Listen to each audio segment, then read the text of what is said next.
5 minutos del Espíritu Santo.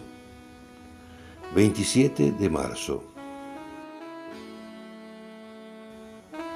Sería bueno que estuviéramos más atentos a todo lo que el Espíritu Santo siembra en el mundo, en todas partes, aun en aquellos que no tienen fe.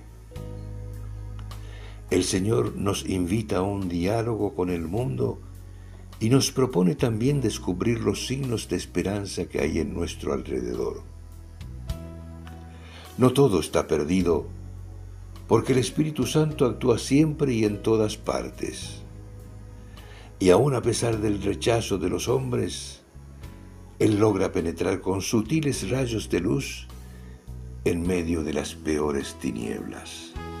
Entonces, la actitud del hombre del Espíritu no es la de señalar permanentemente lo corrupto, sino también la de descubrir y alentar los signos de esperanza.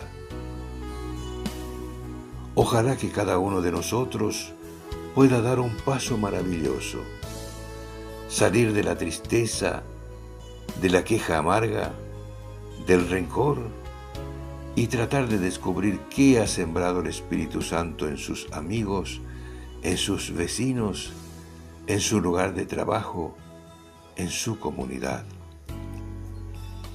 Y dedicarse a fomentar, a alentar esos signos de esperanza.